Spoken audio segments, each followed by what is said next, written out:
আপনাদের জানিয়ে রাখি যে এই শুনানি আপাতত শেষ হয়েছে, রায়দান স্থগিত রাখা হয়েছে, প্রায় 26,000 চাকরি বাতিল। এ বিষয়ে নিউজরুম থেকে রয়েছেন আমাদের প্রতিনিধি মধুবন্তী। সরাসরি চলে যাও মধুবন্তীর কাছে। মধুবন্তী, যেটা জানতে চাইব যে এখনো পর্যন্ত এই যে শুনানি পর্ব শেষ হলো, রায়দান স্থগিত রাখা হয়েছে এবং সুপ্রিম কোর্টের যে পর্যবেক্ষণ সেখানে খুব স্পষ্টভাবেই বলা হয়েছে যে যোগ্য অযোগ্য আলাদা করে চিহ্নিত করাটা খুব ডিফিকাল্ট। সেক্ষেত্রে রায়দান সম্পর্কে আইনজীবী মহলের কি বক্তব্য, কোন পথে কিভাবে ভারসাম্য রচনা করতে পারে শীর্ষ আদালত?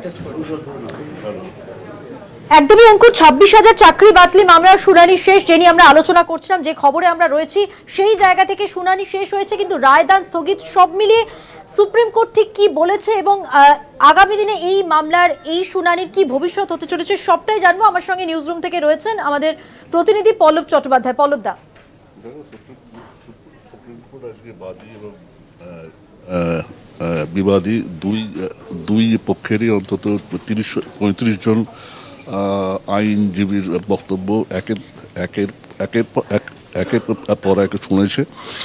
কিন্তু সেখানে একদিকে যেরকম যোগ্য এবং অযোগ্যদের আলাদা করা যাবে কিনা সেটা নিয়ে যেরকম যুক্তি সাজানোটা হয়, অন্যদিকে আরেক দল আইনজীবী কিন্তু স্পষ্ট জানিয়েছেন যে এদের মধ্যে যোগ্য এবং অযোগ্যদের কোনোভাবেই আলাদা করা সম্ভবটা নয়।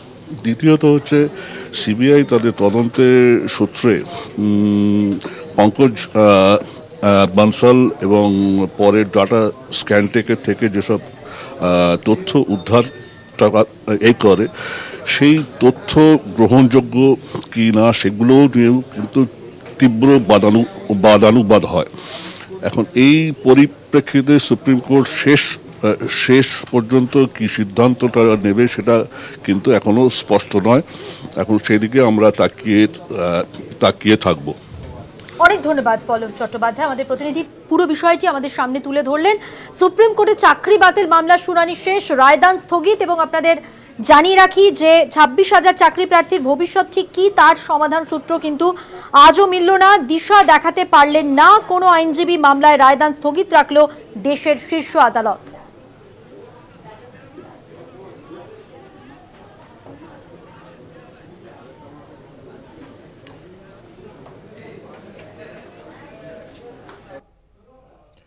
ধন্যবাদ মধুবন্তী।